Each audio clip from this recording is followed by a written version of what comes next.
guys, kembali lagi bersama Mimin di channel Now Film. Bagaimana kabar kalian hari ini? Semoga masih tetap sehat aja ya. Dan pada video kali ini, Mimin hadir kembali untuk meneruskan alur cerita dari sang Willy, yaitu si Opan, dalam Jade Dynasty Season 3 episode 14 atau Jade Dynasty episode 66. Yang mana pada Jade Dynasty episode 66 ini menceritakan Xiaofan yang akhirnya sampai ke gua Huang Yue untuk mencari sesuatu. Akan tetapi di sini dia bertemu dengan seseorang yang terus berusaha untuk menyadarkan agar Xiaofan kembali ke aliran kebenaran. Dan seperti apa alur cerita selengkapnya, jangan lupa pencet tombol like dulu jika kalian suka, dan kita langsung saja masuk ke alur ceritanya.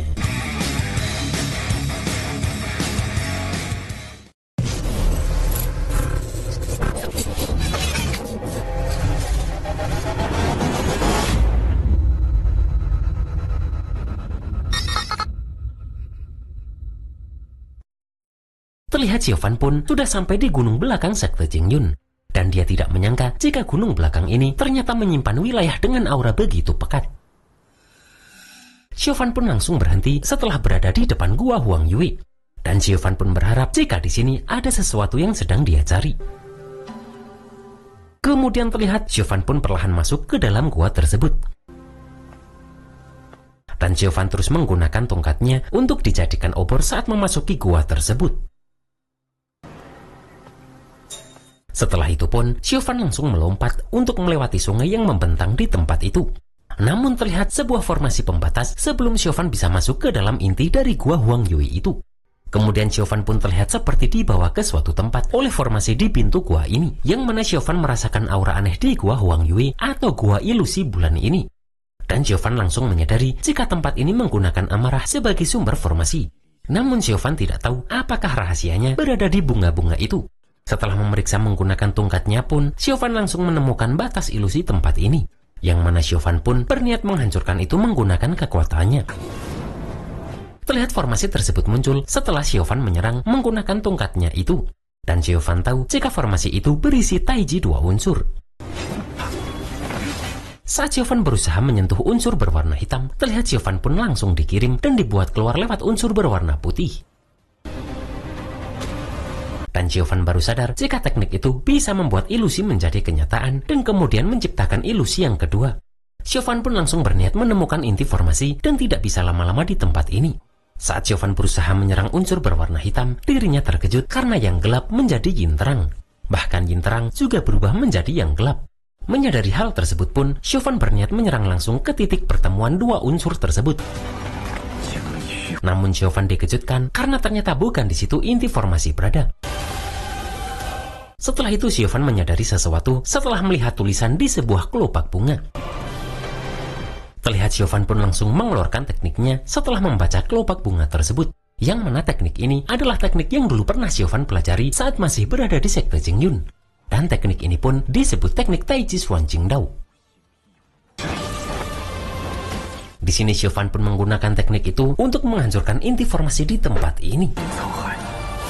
Terlihat Xiaofan akhirnya berhasil menghancurkan formasi itu menggunakan tekniknya tersebut.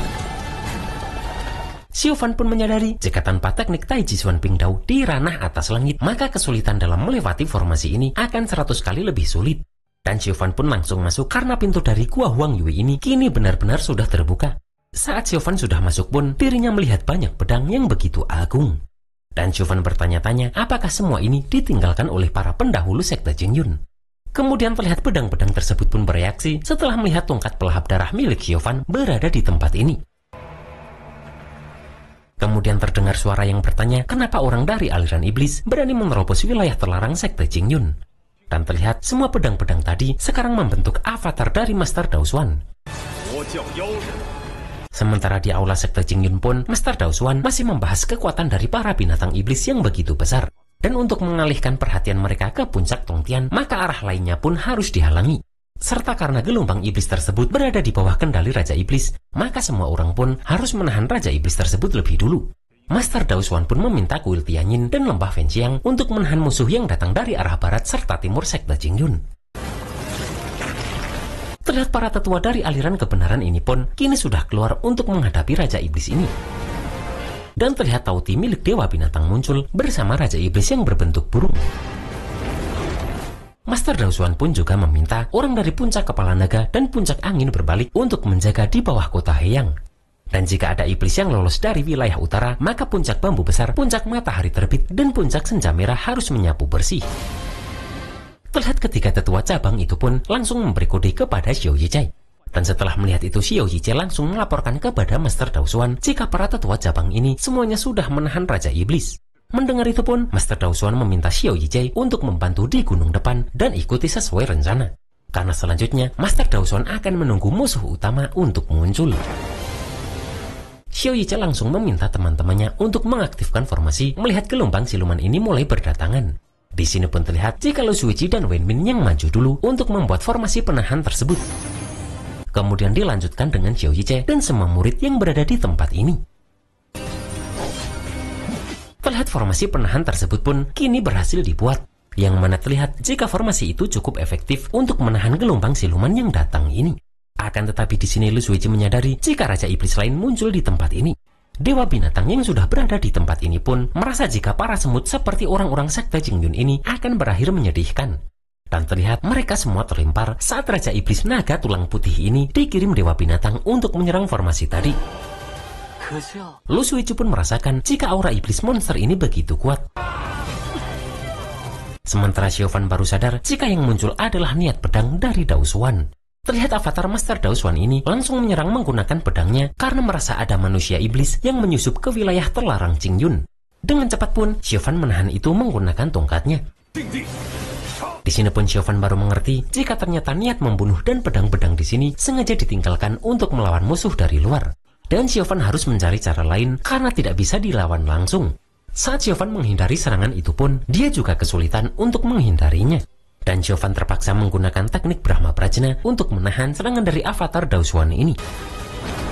Melihat teknik itu pun, avatar Daosuan ini bertanya-tanya siapa orang ini sebenarnya. Dan terlihat Xiaofan pun berusaha menyerang langsung ke avatar dari Daosuan itu. Di sini pun Xiaofan merasa jika niat pedang ini sepertinya ditinggalkan Daosuan sejak lama dan dia akan aktif jika merasakan teknik iblis. Terlihat avatar Daosuan ini terkejut melihat Xiaofan yang menggunakan teknik Taiji Xuan Jingdao. Sementara para murid sekte Qingyun masih kewalahan menghadapi Raja Iblis Naga yang sedang mereka hadapi itu. Terlihat mereka terus memperkuat formasi karena Raja Iblis tersebut terus berusaha menghancurkannya. Di sini pun Xiao Yijie meminta teman-temannya untuk mempertahankan formasi dengan sekuat tenaga dan jangan panik. Sementara Lu Suici sadar jika terus begini maka akan banyak korban yang berjatuhan. Terlihat semua murid pun terus bertahan karena Raja Iblis ini menyerangkan kekuatannya. Namun akhirnya mereka harus terlempar karena begitu kuatnya serangan dari Raja Iblis ini. Lu Suici pun hanya bisa terdiam melihat teman-teman seperjuangannya itu satu persatu banyak yang kehilangan nyawa.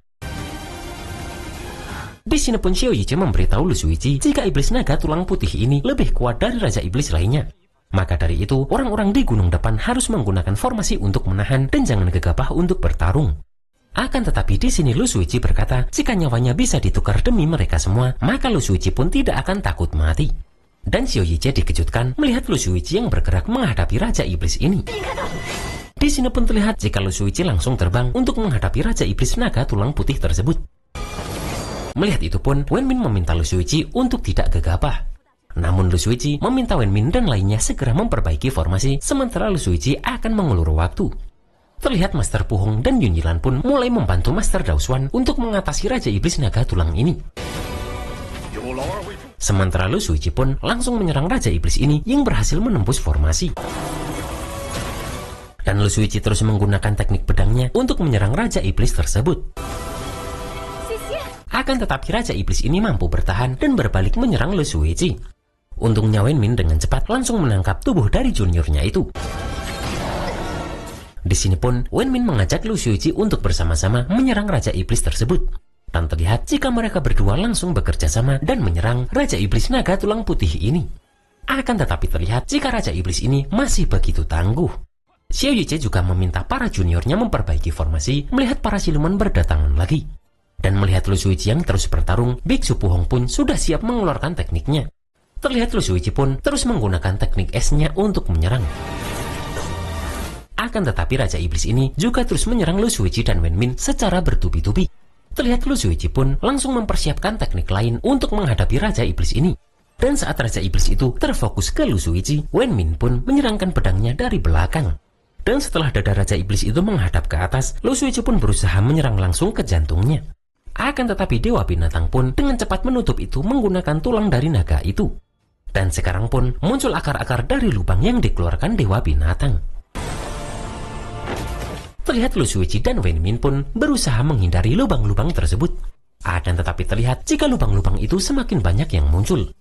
Di sini pun mereka berdua langsung menggabungkan kekuatan mereka saat akar-akar itu mulai menyerang lagi. Dan terlihat jika akar-akar tersebut langsung membeku karena teknik dari kedua wanita ini. Kemudian Wen Min akan membantu Lu Suici menghancurkan formasi dengan teknik Jinlan. Dan terlihat mereka berdua kembali menggabungkan kekuatan mereka lagi untuk menyerang Raja Iblis ini.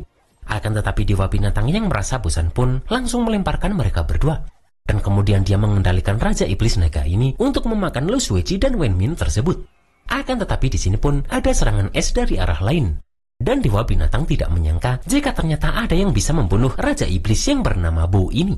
Yang mana ternyata yang menyerang barusan adalah guru dari Lu Suici dan Wen Min, yaitu Sui Yue. Terlihat Sui Yue pun mengeluarkan teknik esnya yang berubah menjadi burung fonik es. Dan dengan cepat pun, Sui Yue langsung menggunakan teknik itu untuk membakukan Raja Iblis Bu ini. Yang mana seketika naga bertulang putih itu langsung terjatuh ke tanah karena semua tubuhnya sudah membeku. Kemudian Sui Yue memberitahu Lu Suici dan Wen Min jika Raja Iblis Bu sudah mati, sedangkan para tetua sudah menuju medan lain. Dan bagi Sui Yue, kedua muridnya itu sudah melakukan semua ini dengan baik. Yang mana hari ini puncak bambu kecil mereka lah yang akan menumpas Raja Iblis di sini. Sementara Siofan masih menggunakan teknik iblisnya untuk menahan serangan dari avatar Master Daoshuan tersebut. Karena avatar ini menganggap Siofan yang masuk ke jalan iblis berani mengintip teknik dari sekte Jingyun. Saat menahan teknik dari avatar Daoshuan ini, Siofan pun teringat semua masa lalunya saat di sekte Jingyun hingga kematian Biao. Dan sambil berjuang keras pun Siofan bertanya pada Daoshuan kenapa dirinya yang harus mati. Saat itu pun Daoshuan berkata jika Siofan ini sudah terjerumus ke jalan iblis. Dan saat itu dia berusaha menghabisi Siofan meskipun dirinya akan dicela oleh orang-orang nanti. Teringat itu pun Siofan berusaha menyerang menggunakan tangan besarnya. Dan di sini Siofan bertanya apa kesalahan dirinya dan apakah hanya karena satu artefak dan satu teknik bisa menentukan seseorang menjadi baik atau jahat. Yang mana jika dunia ini memaksa orang menjadi hitam atau putih, maka Siofan akan melawan jalan Dao itu. Terlihat Daoshuan pun kembali menggunakan pedang-pedangnya untuk menghabisi iblis jahat seperti Siofan. Dan terlihat semua pedang di tempat ini berkumpul menjadi satu, kemudian membentuk sebuah pedang yang besar. Setelah itu pun, Daoshuan menyerangkan pedang besar itu ke arah Siofan. Di sini pun Siofan teringat jika 10 tahun lalu Daoshuan gagal membunuhnya, yang mana hari ini pun Daoshuan tetap tidak akan bisa membunuh Siofan. Kemudian Siofan pun langsung mengeluarkan pelahap jiwanya untuk menghancurkan pedang besar dari Daoshuan ini. Karena serangan dari Daoshuan ini pun sudah hampir mengenai Siofan. Terlihat jantung Siofan berdegup kencang karena sudah mulai dirasuki amarah. Akan tetapi di sini pun muncul pedang naga langit dan muncul kesadaran dari Master Wan Jianyi yang langsung menggunakan pedang naga langit itu untuk menyerang tepat di jantung Siofan. Dengan sekuat tenaga pun Siofan berusaha menyingkirkan tangan kesadaran Master Wan Jianyi ini. Namun di sini pun kemarahan yang merasuki Siofan tiba-tiba menghilang dari dirinya. Siofan pun seketika teringat dengan pertarungan dirinya melawan Master Wan Jianyi sebelumnya. Dan Siofan pun baru sadar jika ternyata jurus dari Master Wan Jianyi bukan untuk membunuh Siofan, namun untuk menyelamatkan dirinya. Yang mana hal itu membuat Siofan menyesal karena dirinya malah mencelakai Master Wan Jianyi ini. Dan benar saja jika yang menghabisi Master Wan Jianyi kemarin adalah Master Segel yang menyerang secara diam-diam. Di sini pun Master Wan Jianyi berharap agar semoga pedang terakhirnya itu bisa membantu Siofan menahan serangan balik dari amarah pelahap jiwa. Dan terlihat jika sekarang amarah dari pelahap jiwa itu sudah terkekang kembali. Di sini pun Master Wan Jianyi menasihati Siofan untuk tidak mengurung diri sendiri hanya karena kesalahan orang lain. Siofan pun bertanya-tanya apakah Master Wan Jianyi ini sedang memberikan niat pedang terakhirnya kepada Siofan. Dan Siofan juga bertanya kenapa Master Wan Jianyi melakukan itu. Namun di sini Master Wan Jianyi mengatakan jika penyesalan dalam hati beliau tidak akan pernah bisa ditebus. Akan tetapi Siofan masih bisa kembali ke jalan kebenaran. Dan cukup Wan Jianyi saja yang menjadi orang paling menyedihkan di sekte Jingyun. Terlihat kesadaran Master Wan Jianyi menghilang setelah mengucapkan itu. Dan merasakan jika iblis sudah dimusnahkan, avatar Master Daosuan pun juga menghilang.